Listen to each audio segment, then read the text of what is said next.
What's up guys, today we're going to be going over the Xenophage now that it's gotten its 50% buff, and we'll be breaking down the DPS, the total damage output, and just how good it is in PvE now. If you guys remember, I made a video after they announced this buff talking about if it was going to be enough or not to make it a meta weapon. So this is going to be kind of like that follow-up video to that question and to see if what I predicted is correct or not.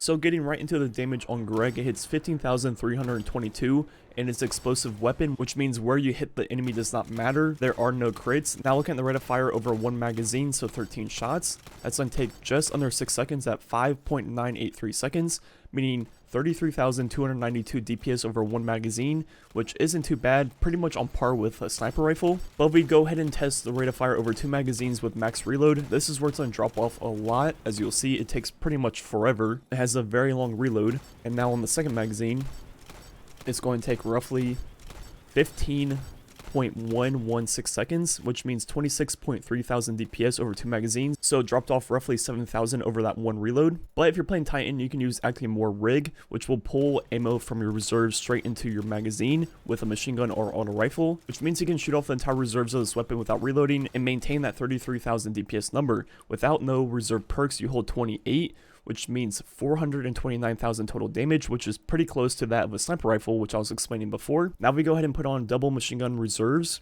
we will now be able to hold 34, which is going to be 6 more bullets, which means just over 500,000 total damage output, which once again is pretty much on par with sniper rifles in the game if you use reserve perks on them also. So when it comes to DPS and damage output, this weapon is very similar to sniper rifles. For example, something like Tranquility over two magazines does roughly 34,000 DPS, and this does 33,000 DPS over the first magazine, and if you use acting more rig, it'll be that for the entire reserves. Then the total damage output is once again pretty much on par with Tranquility at roughly 400 to 500,000 depending on your reserve perks. Main advantage of one of those special snipers is, well, one, it's a special weapon, which means you can get ammo a lot easier. Then you can also pair it with a heavy weapon, for example, Anarchy, and that combo will be doing over 50,000 DPS and a lot more total damage output. While Xenophage is not only taking up your heavy slot, it's also taking up your exotic slot, so the combos are a lot more limited to what you can actually do. Then in the heavy slot, there's all kinds of better options for damage output and DPS. For example, pretty much any grenade launcher will destroy it for DPS, then also any of the exotic snipers are going to be really good for both categories. So with that being said, it's definitely not a great DPS or total damage output weapon,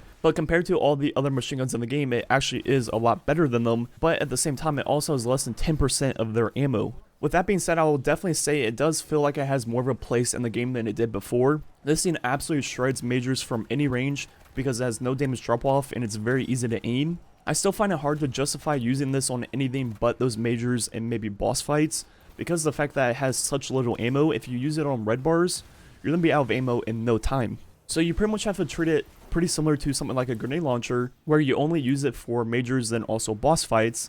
And once you get into that playstyle, it actually isn't too bad. And it feels like it does it really well. A huge benefit of Xenophage compared to something like a grenade launcher or even a sniper rifle is it's very easy to aim. So on small hitbox enemies or enemies that move around very quickly, with a grenade launcher or sniper rifle, it might be very hard to hit them consistently. But with this one, from any range, it's going to be very easy to hit them pretty much with every single shot. So for example, a wizard boss, this might be one of the better options. It might not be doing the DPS of a grenade launcher or like, Whisper of the Worm or whatever, but if you're missing with those weapons, it doesn't really matter. And you may as well use this where it's going to be a little bit lower DPS, but you're going to at least be hitting every single shot and actually taking full advantage of it. So overall, do I think it's a meta pick? Not necessarily. I don't think it's quite going to be meta. I still think it needs a lot more ammo for it to be considered a meta pick. But if you use this weapon correctly on majors and also boss fights and conserve your ammo, almost as if you're using a grenade launcher, it actually feels really good right now. So if you're just doing strikes or patrols or whatever with your friends or just messing around, it's definitely a really good pick and very fun to use. But if you're going to go into a raid or something like that where you need that good damage output, that's where those better options are going to be the way to go. Anyways, I think that's all I got to say about this weapon. Let me know what you guys think about it now that it's gotten its 50% damage buff. The rest of the video will just be some strike gameplay. Thanks for watching. Catch you guys next time.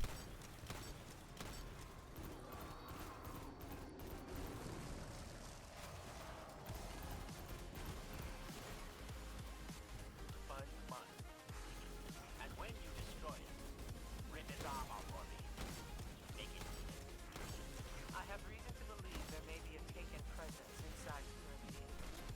Watch your back when you get inside.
I think they're trying to contain the Red Legion.